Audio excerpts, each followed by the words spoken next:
Sir आपके ऊपर एक जानलेवा हमला का धमकी दिया गया है ट्विटर हैंडल की तरफ बार से, धमकी इसके बारे में क्या बताएं? मेरा कसूर यही है कि मैं सरकार की नाकामियों के खिलाफ खुलकर बोलता हूँ। उर्दू का मसला हो, MIM बोलती है, अख्तुल ईमान बोलता है। कहीं ईदगाह पर नाजायज़ कब्जा हो, अख्तुल ईमान बोलता है। कब्रिस्तान की ज़मीनों पर नाजायज़ कब्जा हो, अख्तुल ईमान बोलता है। सीमांचल के साथ नाइंसाफ़ी हो, अख्तुल ईमान बोलता है।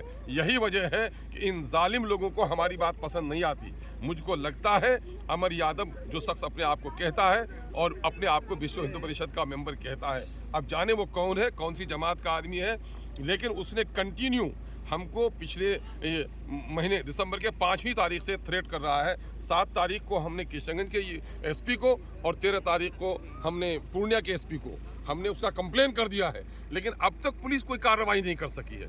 इनका साइबर सेल न जाने कहाँ डेड हो गया है, अब तक ये कार्रवाई नहीं कर पाई है। और मुझको लगता है वो आदमी कहीं ना कहीं किसी पॉलिटिकल पार्टी के लिए काम कर रहा है, जिसकी वजह से हमें हमारे state youth president mister Adil Hasan advocate को और हत्या के जनाब बैरिस्टर सुदीन अवैसी साहब को भी थ्रेट करता है। उसके बावजूद भी उसकी अब तक गिरफ्तारी नहीं हुई। तो इसके माने ये है सरकार का व्यवस्था जो है साइबर का वो बिल्कुल फेलियर है। लगातार MIM पर टारगेट की जा रही है। आखिर सीवान में जो है जिला अध्यक्ष की मौत हुई। मैं तो यही कह रहा हूँ कि हमारे एक जिला संयोजक थे पुल के और उसकी निर्मम हत्या हुई है।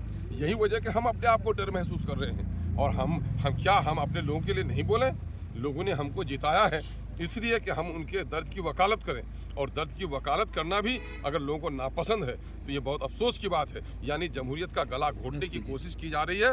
इसी वजह से हमने विधानसभा अध्यक्ष से भी आग्रह किया है कि आप हमारे कस्टोडियन हैं और हमारे साथ इस तरह का थ्रेट हो रहा है, हमारी सिक्योरिटी का इंतजाम कीजिए और उस जालिम शख्स को जो जालिम इस तरह कंटिन्यू हमें थ्रेट करता है उसकी गिरफ्तारी को। सर भारत सरकार ने एक कानून बनाई है जो ड्राइवर के लिए, जिसमें एक्सीडेंट अगर हो जाए ड्राइवर कर दे उसमें 10 साल की सजा और 7 लाख रुपए का जुर्माना।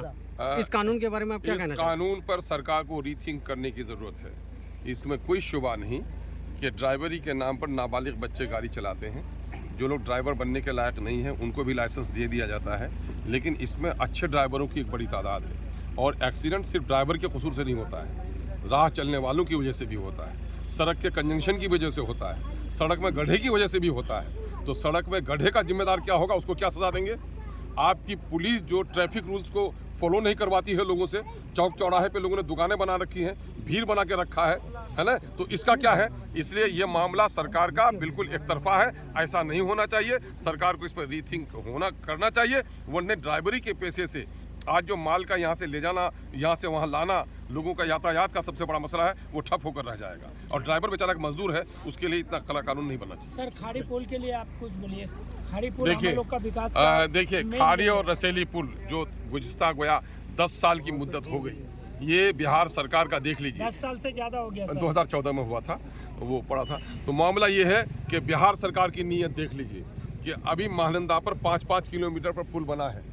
दीघा के पास पुल बना, महानंदा वो आप गांधी सेतु देख रहे हैं, गांधी सेतु के पास फिर अलग लेन बन रहे हैं, और दीघा के पास अभी तकरीबन 4000 करोड़ से फिर एक 6 लेन का पुल सैंक्शन हुआ है जो छपरा को जोड़ेगा।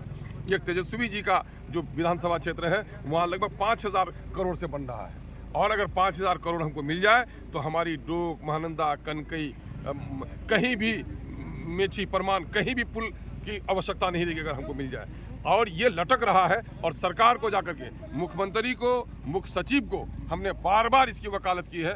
और ये मामला हम समझते हैं कि अगर सरकार ने उसको सैंक्शन कर दिया, कैबिनेट में जाने वाला है, तो जल्दी हो जाएगा। अगर नहीं होता है तो उसकी लड़ाई और लड़ेंगे। ये मामला एक बार इंजीनियर के पास यहाँ जाता है, एक बार वहाँ जाता है, सरकार के लच्चर व्यवस्था की वजह से फंसा हुआ है। हमने पूरी बात मजबूती से उठाई है।